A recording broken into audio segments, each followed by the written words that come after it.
तो हम लोग निकल गए झिलमिल गुफा की ओर। और वहाँ जाने से पहले आपको कुछ इसके बारे में बातें बता देता हूँ कि यहाँ तक पहुँचे कैसे। आप यहाँ से जाते हैं तो हरिद्वार होते हुए आप ऋषिकेश जाते हैं। ऋषिकेश से 28 किलोमीटर अगर आप और ऊपर जाओगे पहाड़ का रास्ता है जहाँ पे गाड़ियाँ वगैरह भी जाती है। ये यहाँ पे एक बोर्ड लगा हुआ है जिस पे कुछ लिखा हुआ है, आप पढ़ सकते हैं। तो उसके बाद नीलकंठ की जो मेन मंदिर है, नीलकंठ की जो टेम्पल है, वहाँ से 5 किलोमीटर और है जहाँ से आप पार्वती मंदिर रास्ते में पड़ती है। तो आप रास्ते में पार्वती मंदिर से होते हुए आप पहुँच जाते हैं झिलमिल गुफा। इसकी जो चढ़ाई है वो काफ़ी मुश्किल है।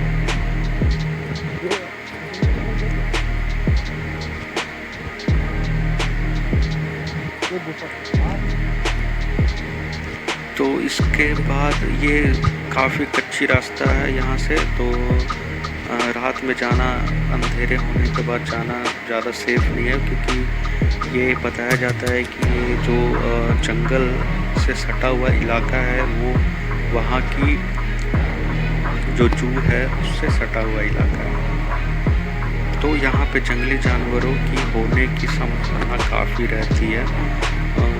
तो इसलिए आप लोग शाम में जाएं या दिन में जाएं तो ज़्यादा सही रहेगा।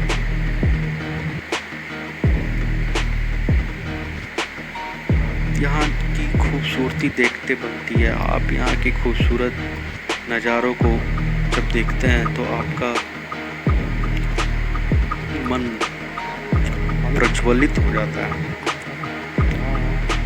तो चलते हैं आगे। और यहाँ की कुछ काफ़ी मान्यताएं हैं। जैसे झिलमिल गुफा के बारे में कहा जाता है कि ये काफ़ी चमत्कारी जगह है और ये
ऐसा लग रहा है जैसे कोई हमारा पीछा कर रहा है। ओ, ये हमने डंडा ले रखा है किसी भी आपातकालीन स्थिति से गुजरने के लिए, क्योंकि यहाँ पे कई जंगली जानवर भी रहते हैं। तो इसीलिए हमने सेफ्टी के लिए डंडा रखा है, क्योंकि हमें अभी और भी लंबा जाना है। और क्योंकि आगे अभी लंबा रास्ता है और रास्ते में कोई, जैसे ये बोर्ड देख सकते हैं, ये है झिलमिल गुफा की बोर्ड लगी हुई है।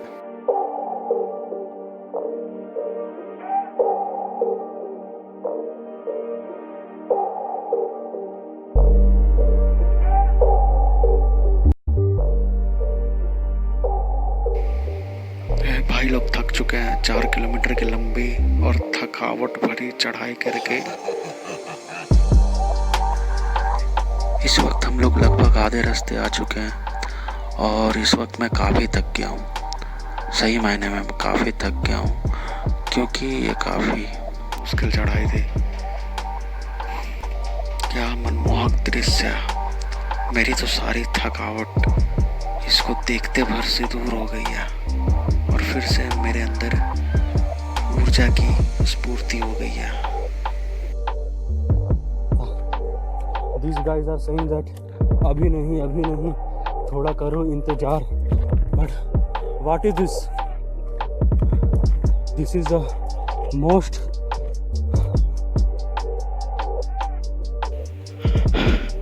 जैसा कि आप ये देख सकते हैं, एक छोटी सी मंदिर है यहाँ पे ये, और इधर आगे कुछ घर वगैरह बनी हुई है, पर यहाँ कोई आदमी नज़र तो नहीं आ रहा मुझे।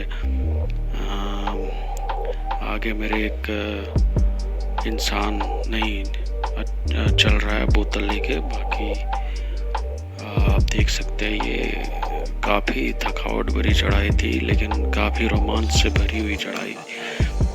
लगभग हम लोग पहुंचने वाले हैं। 1 किलोमीटर की दूरी लगभग रही है कुछ आराम करने की जगह, पर यहाँ पे ना आदमी की जात दिख रही है। तो चलते हैं हम लोग आगे। और ये रास्ते में अभी हम लोगों को सिर्फ 1 या 2 इंसानों से भेंट हुई थी, और फिर भी हम लोग आगे बढ़ रहे हैं। और अभी भी रास्ता लगभग पूरा हो चुका है, सिर्फ पेड़ पौधे और झाड़ियाँ ही दिख रही हैं हमें तो कुछ आगे लोग चल रहे हैं, और शायद अब हम लोग पहुंचने वाले हैं। तो पहुंचने के बाद हम लोग देखते हैं क्या होता है वहाँ पे, कौन से यहाँ पे कुछ ठहरने की व्यवस्था है, चाय पानी की व्यवस्था है, पर यहाँ पे न तो चाय है ना व्यवस्था है। सो हम लोग बढ़ते हैं आगे। आई थिंक आगे अभी तक हम लोगों को तो कुछ दिखा नहीं है। कैमरा क्वालिटी में थोड़ी सी गड़बड़ है, क्योंकि ये चाइनीज़ फ़ोन है, और ये कुछ आराम करने की जगह। यहाँ पे ये बिस्तरे तो बिछी हुई है, पर न कोई आदमी नहीं दिख रहा है यहाँ पे हमें तो। अभी तक तो कोई इंसान दिखा नहीं है। पानी का ड्रम रखा हुआ है, लकड़ियाँ रखी हुई है, लेकिन एक भी इंसानों की दर्शन नहीं हुई है। तो चलिए हम लोग देखते हैं या खोजते हैं और पता करते हैं यहाँ पे कोई इंसान है या नहीं। यहाँ के महंत कहते हैं कि यहाँ पे जर्मन और अमेरिकन और कई विदेशी नागरिक आ चुके हैं, जो कि यहाँ पे तपस्या कर चुके हैं, योग साधना भी कर चुके हैं, और यहाँ पे कई तरह की जड़ी बूटियों से औषधियाँ भी बनाई जाती हैं, जिससे कई तरह के रोगों की उपचार किया जाता है। तो ये काफ़ी अच्छी और यहाँ पे काफ़ी मान्यताएं हैं। यहाँ कहा जाता है कि यहाँ से एक गुफा निकलती है जो सीधा हरिद्वार जाती है।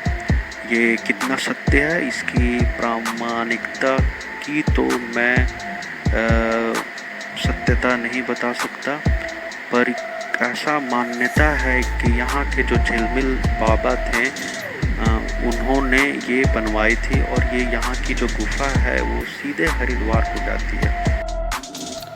और आप जब भी वहाँ पे जाते हैं, या फिर आप अकेले ही जाते हैं या फिर कई लोगों के साथ जाते हैं, तो आपके जाने के बाद वो तुरंत पूजा स्टार्ट करवा देते हैं और पूजा करते हैं और प्रसाद देते हैं।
के जो महंत हैं वो हर साल 100 से ज़्यादा पेड़ लगाते हैं और उसकी देखभाली भी ये खुद करते हैं।